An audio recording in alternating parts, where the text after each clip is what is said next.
ये जो आपका एक किसान आंदोलन हो रहा है, वो कौन से किसान है जो बॉर्डर पे जाके बैठ रहे हैं? किसान हम हैं। किसान के पास ऑडी 4-5 ट्रैक्टर, वो बड़े किसान हो गए। वो छोटे किसान जो होते हैं ना, उनके पास खुद का नहीं होता, वो भाड़े की सामान लेके आके खुद का वो करते हैं। इनका मोटिव एक ही चीज़ है कि जितना नेम फेम मोदी जी का ऊपर हुआ है उसको कम किया जाए। इनका जो लक्ष्य है कि सरकार गिर जाए, तो वो नहीं होने वाली है। बीजेपी की सरकार बन रही है तो बन रही है, फिक्स है। खड़गे जी मंच पे है कि हम सरकार हमारी आ जाएगी तो हम सबसे पहले एमएसपी पास करेंगे। बोलने से कुछ नहीं होता है। आपने 60 साल में पिछले क्या करा ये बताओ। देखो, एक मुहावरा है, कहानी है कि कुत्ता चले वो हाथी चले बाजार, कुत्ता भौंके हजार, वही कहानी है। आपने 60 साल में पिछले क्या करा ये बताओ।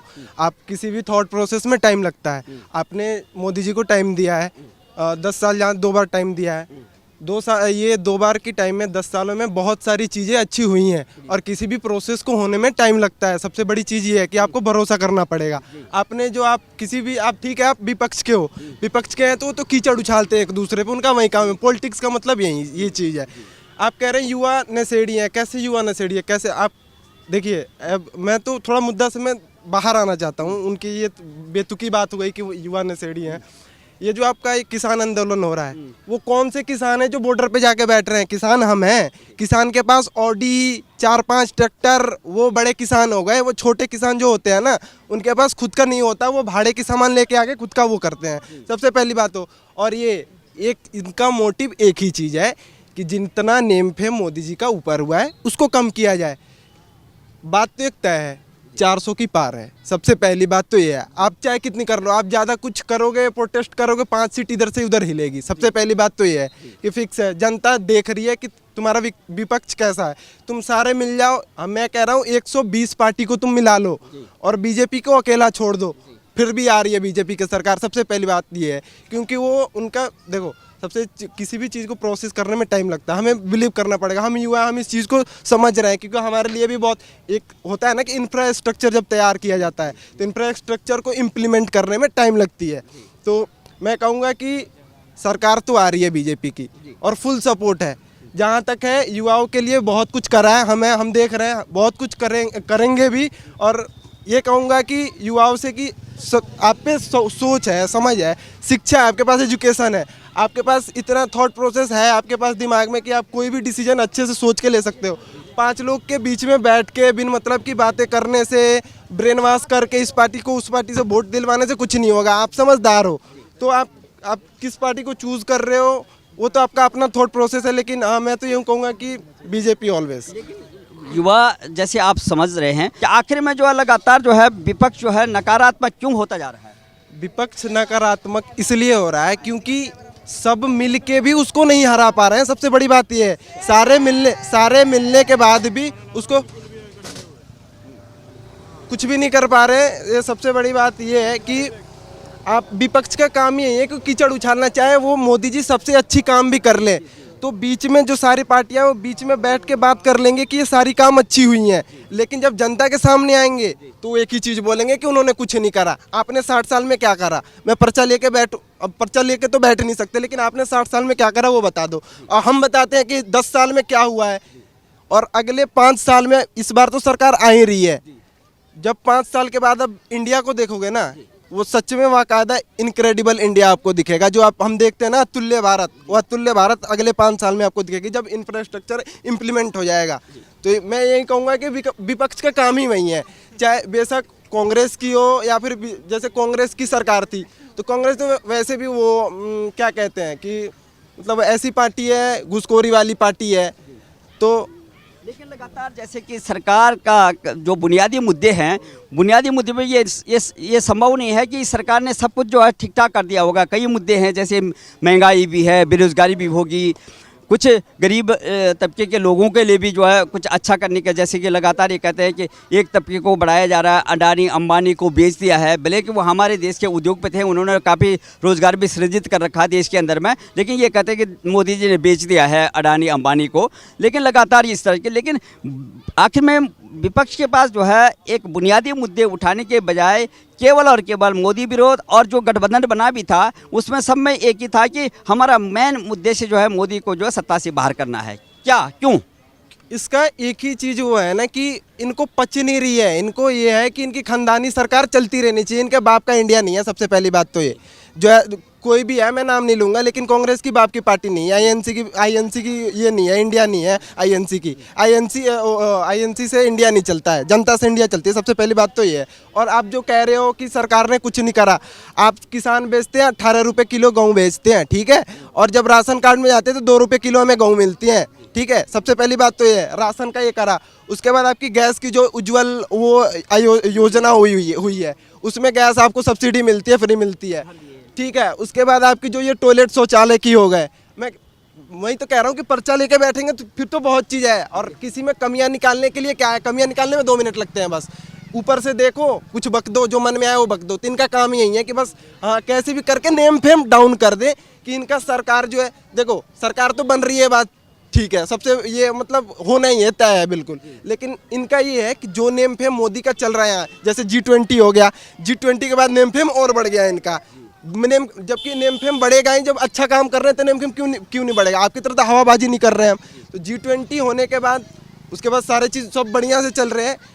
इनका ये है कि कैसे भी करके इनको मतलब कीचड़ उछाल के जो भी है 400 500 400 सीट है कि सीट कम हो जाए, लेकिन हाँ इनका जो लक्ष्य है कि सरकार गिर जाए तो वो नहीं होने वाली है। बीजेपी की सरकार बन रही है तो बन रही है, फिक्स है। राहुल गांधी लगातार जो है युवा नेता है और कांग्रेस के जो है ये प्रधानमंत्री के उम्मीदवार भी लॉन्च हुए हैं कई बार और फिर विफल हो रहे हैं, लेकिन लगातार जो है भारत जोड़ो यात्रा कर रही है। और आप देख रहे होंगे जैसे हिमाचल से लेकर कल जो है राज्यसभा का जो चुनाव था, राज्यसभा सांसदों का चुनाव था, उच्च सदन है लोकतंत्र का राज्यसभा के लिए, लेकिन उसमें क्रॉस वोटिंग हो गई है। बीजेपी के पक्ष में लोग विधायकों ने वोटिंग करी है और वो कह रहे हैं कि हमारी अंतरात्मा कह रही है कि हमको ऐसा करना, अंतरात्मा की आवाज़ पे हमने ये वोट किया। तो आपको क्या लगता होगा आखिर में जो रामलला के जो प्राण प्रतिष्ठा में जो है कांग्रेस जो यहाँ पे शामिल नहीं हुई, क्या लोगों में ये आक्रोश होगा? क्योंकि वही कांग्रेसी विधायक जो है अंतरात्मा की आवाज़ से जो है पूरा क्रॉस वोटिंग कर रहे हैं। मैं सबसे पहली बात तो ये कहूँगा कि मैं सनातन धर्म से हूँ और राहुल गांधी खुद को अपने आप को पंडित कहते हैं, ठीक है। 27 वकील खड़े किए थे राम मंदिर के विपक्ष में, ये चीज़ हम नहीं भूलेंगे, ठीक है। जो राम को लाया हम उन्हीं को लाएंगे। आपने 27 वकील किस बेसिस पे खड़े करे थे, किस बेसिस पे आपने खड़े करे थे और उस पर राम मंदिर नहीं बनने दे रहे थे? क्या आखिर वजह क्या थी? आखिर आज बन गई है ना, आज वहाँ पे है राम मंदिर।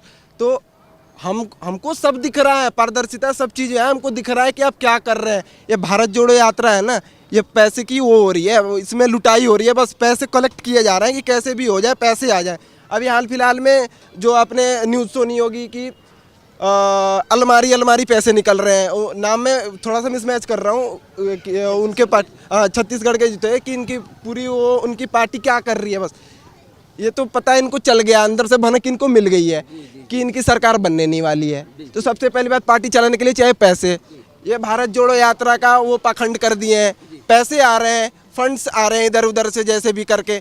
आपके नज़रों में ये दिखेंगे कि ठंड में स्वेटर हाफ टी शर्ट पे घूम रहे हैं, पता चले रात में इनर विनर जैकेट वैकेट डाल के कहीं सो रहे हैं आराम से, कोई दिक्कत नहीं है, अपनी चल रही है जैसे भी चल रही है। तो ये लोगों को, जनता को मूर्ख बनाने वाला काम छोड़ दे राहुल गांधी जी। सबसे पहली बात तो आप पॉलिटिक्स छोड़िए, आप प्रोफेसर हो जाइए कहीं जाके, सबसे पहली बात तो ये है। और बात रही जहाँ तक कि जनता ने डिसाइड कर लिया है, भाजपा सरकार तय। लगातार जो गठबंधन है वो आपने देखा होगा बिखर गया है और लगातार इसी दौरान जो है जैसे सामने जो है लोकसभा चुनाव है उसको देखते हुए फिर दोबारा से जो है ये शंभू बॉर्डर पे आप देख रहे होंगे किस तरह से जो है उग्र हो रहा है आंदोलन। और आपने जैसे बोला कि बहुत महंगी गाड़ियाँ, ट्रैक्टर वगैरह, लेकिन सबसे बड़ा जो है देशवासी जो बोल रहे हैं, आम जनता जो बोल रही है कि किसान आंदोलन के नाम पर जो है खालिस्तान जिंदाबाद, उन जो है जो कनाडा में बैठे हुए हैं जो आतंकवादी हैं जो यहाँ देश निकाला हो रखा जिसको केस चल रहे हैं, उन लोगों के पोस्टर वहाँ पे लहराए जा रहे हैं, उनके साथ डंडे हथियारों के साथ जो है लेस होकर के ये प्रोटेस्ट इधर को आ रहा है। आखिर में किसानों के नाम पे ये लोग कौन हैं? सबसे पहली बात तो ये किसान जो है, ये मैंने आपको पहले ही बोला था कि इनका थॉट प्रोसेस एक ही है कि नेम फेम कम कर दे, जैसे अब कम कर दे, नेम फेम कम करना है इनको मोदी का, इनको पच नहीं रही है सबसे पहली बात। और जहाँ तक एमएसपी बिल की पास होने की, तो वो एमएसपी बिल पास होगी, जहाँ तक मोदी सरकार करेगी पास, वो सरकार भी कह रही है कि आइए हमसे बात करिए, ना कि दंगे फसाद आप करिए। अब आप मान लीजिए आप दिल्ली में आके वो प्रोटेस्ट करना चाहते हैं, तो दिल्ली केंद्र में आता है, आपका सेंट्रल है, यूनियन टेरिटरी में आता है, तो आपको कैसे आप आ रहे हैं यूनियन टेरिटरी में, आपको कैसे घुसने दे दिया जाए? आपको क्या मतलब बनता है? आपको यूनियन टेरिटरी में क्यों घुसने दिया जाए? सबसे पहली बात तो ये कि यहाँ के जब ये प्रोटेस्ट करते हैं तो एक तो रोड बंद हो जाती है, फिर हमें जहाँ लगते हैं 10 मिनट जाने में, वहाँ 2 घंटे हम बर्बाद करते हैं, इधर से जाओ फिर उधर से घूमो। तो मेरे कहने का मतलब ये है कि जो पिछले प्रोटेस्ट में लोगों का कहना है, पिछले प्रोटेस्ट में इनको जो है अलाउ किया था, और जब ये दिल्ली गए थे तो दिल्ली में जहाँ जाना था इनको जंतर मंतर की तरफ मूव किया था, इन्होंने अपना जो है पूरा का पूरा ट्रैक्टर लेकर के लाल किले पे किस तरह से जो है वहाँ पे जो है तांडव हुआ था, उसका क्या लगता है आपको? क्योंकि सरकार इन सबको देख करके वही उनको जो है हरियाणा बॉर्डर पर रोक रही है। सरकार इन्हें तब अंदर आने देती जब ये, आपको याद होगा कि पिछली बार वो खालिस्तानियों ने लाल किला पे चढ़ के झंडा लगाया था, सबसे पहली बात आपको याद होगी। तो वो इनका ये है कि ये उपद्रव मचाएंगे दिल्ली में आके, इन वजह से इनको रोका जा रहा है। सरकार तो कह रही है कि आप शांतिपूर्ण करो। अब सरकार, अब मान लीजिए आप इतने भाला वगैरह क्या क्या लेके, तो सरकार ड्रोन से नज़र रख रही है, तो सरकार ड्रोन ऊपर चला रही है, आप पतंग चला रहे हो, मंजे से वो ड्रोन को आप गिरा रहे हो फंसा के, तो सरकार क्या समझेगी? सब सरकार तो कि उग्रवादी हो आप, सबसे पहली बात। तो इस वजह से उनको अंदर सेंट्रल दिल्ली के अंदर उनको नहीं जाने दिया जा रहा है, क्योंकि वो शांतिपूर्ण तो सबसे पहली बात नहीं कर रहे हैं ना, वो सरकार से बात करने के लिए वो मतलब मान रहे हैं। सरकार तो हर बार यही चीज़ कह रही है सरकार की, आओ बैठो बात कर रहे हैं, बात करने से जो भी समाधान होगा बात करने से ही होगा, आपके हंगामे या उपद्रव मचाने से कुछ नहीं होने वाला है। तो मैं ये कहना चाहूँगा कि जो भी है शांति, मैं भी किसान परिवार से आता हूँ, मैंने भी किसानी करी है, शांतिपूर्ण से बैठ के देखिए, किसी भी थॉट प्रोसेस के इम्प्लीमेंट करने में थोड़ा बहुत टाइम लगता है। आप एकदम से आप सोच लें कि एकदम से एमएसपी पास हो जाए, एकदम से स्वामीनाथन आयोग जो कमेटी है वो एकदम से बिल पास हो जाए, तो नहीं हो सकता है। स्वामीनाथन आयोग की आप बात कर रहे हैं, स्वामीनाथन आयोग ने जो है अपनी रिपोर्ट जो है 2008 और 9 में जो है सबमिट कर दी, 7-8 में सबमिट कर दी थी। उसके बाद जो है 2009 से और 2014 तक जो है, 8 से 14 तक जो है सरकार जो कांग्रेस की रही, सबमिट कर दी थी। तो कांग्रेस क्या कर रही थी? कांग्रेस से क्यों नहीं लागू किया स्वामीनाथन आयोग? वही तो ये चीज़ हमें पूछना चाहिए ना, जो बना रहे हैं जनता को बेवकूफ़, ये चीज़ हमें पूछनी चाहिए, क्यों भाई आपने पास क्यों नहीं करा? मैं पूछ रहा हूँ कि मैं यहाँ खड़ा होकर पूछ रहा हूँ कि आपने पास क्यों नहीं करा? आज आप बड़े बड़े मंच पे खड़गे जी हैं, खड़गे जी मंच पे है कि हम सरकार हमारी आ जाएगी तो हम सबसे पहले एमएसपी पास करेंगे। बोलने से कुछ नहीं होता है। और मेरा अपना मानना ये है, बीजेपी पे मेरा अपना ये है मतलब ट्रस्ट है कि वो सरकार बात भी नहीं कर रही है एमएसपी पे, और देखना सरकार बनने के 1 साल बाद पास होगी एमएसपी, बिल्कुल पास होगी। थोड़ा सा पेशेंस रखना पड़ेगा, बाकायदा सारी चीज़ें अच्छी तरीके से होंगी। मोदी जी की गारंटी पे आपको विश्वास है? फुल भरोसा है, पूरी भरोसी है पूरा। ये इस 2024 के चुनाव में वो कह रहे हैं कि 370 भारतीय जनता पार्टी और 400 हम पार करेंगे। आपको विश्वास? एकदम 400 पार वो फिक्स है। मोदी जी ने कह दिया फिक्स है तो फिक्स है, 400 पार। भाजपा तय है, जय भाजपा, तय भाजपा।